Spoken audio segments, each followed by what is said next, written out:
have a divorce from your wife to marry Judy, or? According to the scriptures, in the time of the scriptures, divorce was for unchastity. Unchastity means to separate yourself from another person. I don't intend to separate myself from Rita spiritually or emotionally.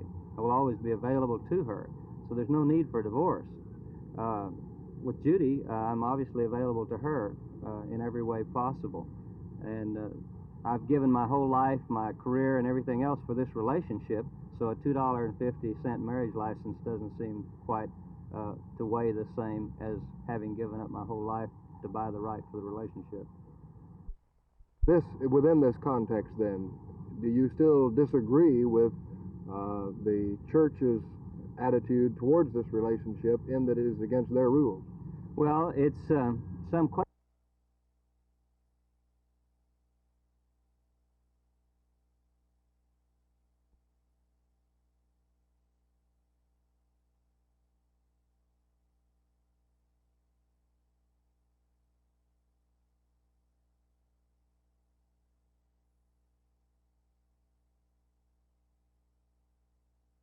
What are your feelings about Wil Schaefer? I'm in complete agreement with the church's decision. I think kind of amazes me that he has the opinion that he does, and really feels like that this is morally right, it seems like. And I can't understand how he could come to this particular position. I don't know, I don't really care whether he speaks on campus or not. I don't think Wil Schaefer has done anything that is indicative of any part of the church itself. I think it's completely his own actions. I think that there is no trend as far as others pertaining to this type of action. And I think that the church was completely within their justification to have done what they did.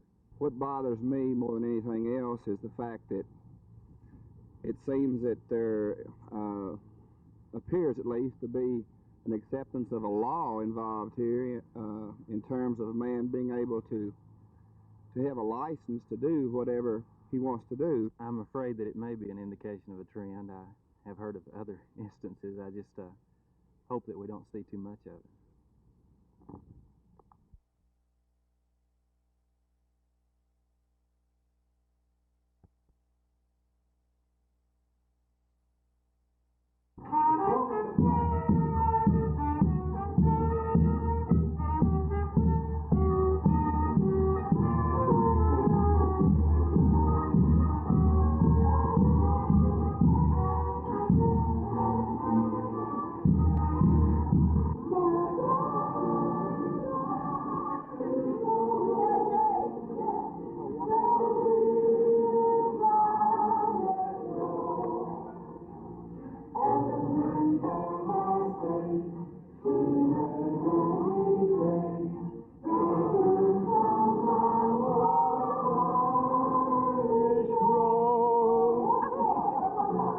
Well, it may not really be St. Patrick's Day, and you may not be in the mood quite yet, but the Ad League has stolen a slight jump on us. Tomorrow, St. Patrick's Day itself is your chance and my chance. Phil Reynolds, Channel 8 News, on the move.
Well, actually, I don't know that James Bond ever used this type laser. The type you see in the movies are the so-called death ray guns. And if this were a death ray gun, I'd be dead because it's on and pointing right here.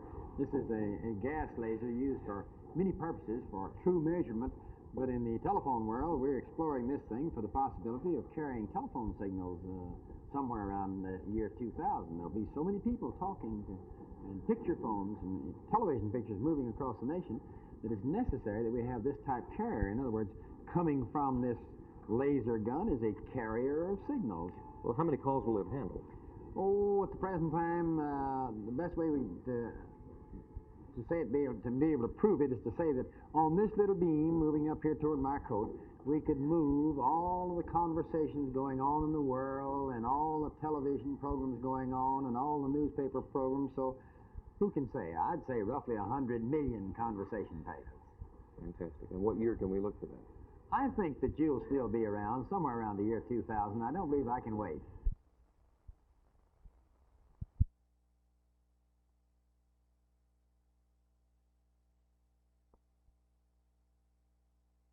I'd hope there was no way to go but up, because we have been substantially hurt. I think that there will be a leveling off, and I certainly, for one, am going to work to that end to see that it doesn't go down. Do you feel that other government contracts will take the place of defense contracts in these cases? I think that there will be by those particular companies, that their management is working very hard to try to diversify into things other than defense.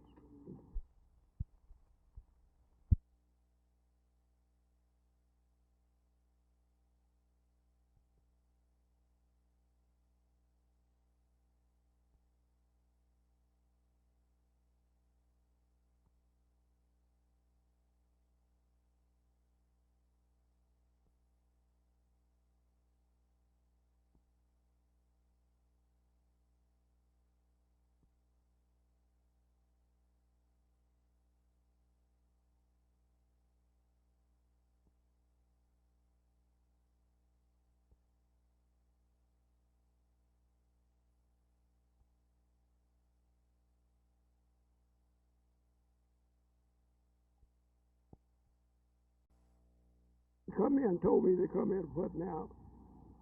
Did they identify themselves? No, he didn't say nothing about what he just said. Come here, put me out. Walked on in and come just taking a step up. Why did he say he was going to put you out of the house? Well, he said he had a court order to put me out. Did he show it to you? He showed me a paper. He had it folded up, but he never did. I never did get my hands on it. He didn't read it and didn't ask me to read it and do nothing. He just kept it in his hand. And did he say why he had a court order? He claimed that people that own the house, when I buy the house from, they could claim they give me authority to do this, you know.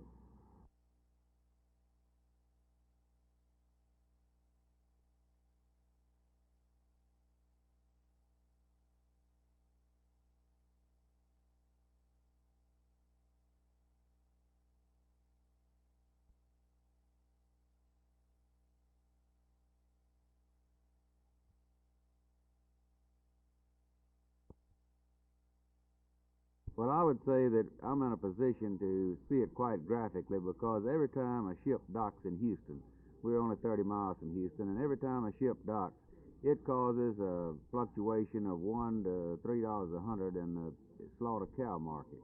And it certainly has had a tremendous impact. I don't say it's all bad. For instance, with a kick on high cholesterol and doing away with fat animals, why the butcher has been able to trim the fat and mix that with the Argentine beef, the lean meat, grind it together and make a perfectly fine product of hamburger meat.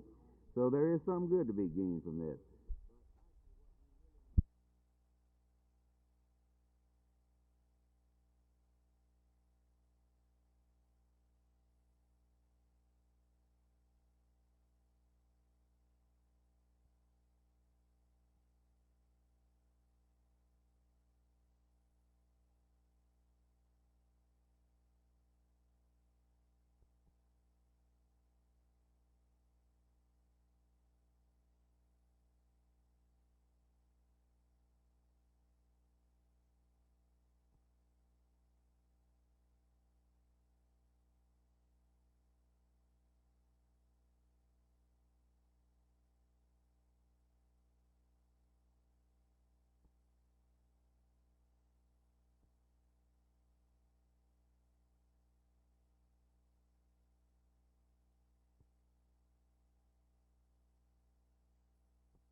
Well, we're quite concerned about that. First place, armed men walk in and simply say to people that, that we are officers and we've come to move you out, and then proceed to do just that, which we haven't been able. I've checked with the chief of police, I've checked with the sheriff's office, I've checked with the constable's office. Nobody in Tarrant County seems to know anything about it.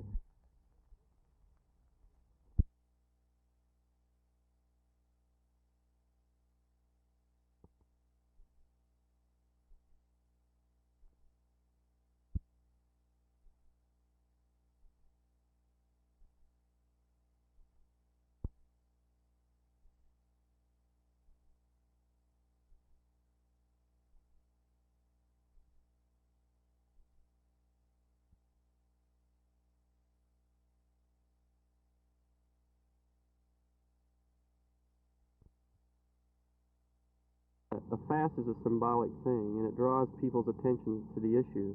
So that's the reason we're getting involved in the fast, is that we want people to be aware of the issue. And secondly, we are getting involved to help inform people of the hunger, the extent of the hunger, where the hunger is, and just as importantly, what can be done by our city. And things can be done. I mean, we're pretty optimistic about that and pretty confident that the city council will do something to help in the hunger situation.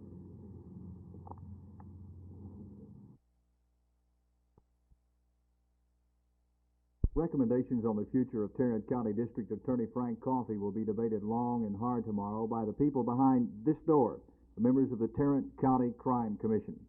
An executive session has been called to discuss what action should be taken by the Commission concerning certain complaints against Mr. Coffey's performance of duties.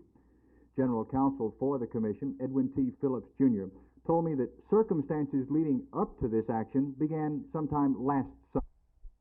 Sometime late last year, probably as early as last summer, the Crime Commission began to receive reports that the Office of the District Attorney was not being administered with full efficiency. Because of Mr. Coffey's excellent record, we were not too concerned initially about these reports. However, in the latter part of 1970, and particularly for the first few months in 1971, the Crime Commission was informed by many sources that Mr. Coffey was not in full attendance at his desk, that he was not directing his staff, and that the morale and efficiency of his office was suffering as a result. Mr. Phillips also said that when the call for the Executive Committee meeting was made, the Commission was unaware that Mr. Coffey was hospitalized outside of the city, but that under the circumstances it would have made no difference. The recommendations coming from the meeting tomorrow will be announced early Thursday morning. While the Crime Commission has no actual authority to do anything but recommend, it could put pressure for action on county officials. Coffey has indicated that he intends to return to Tarrant County soon to answer the Commission charges and make a public statement. He may choose to make that statement tomorrow. Jerry Park, Channel 8 News on the Move, Fort Worth.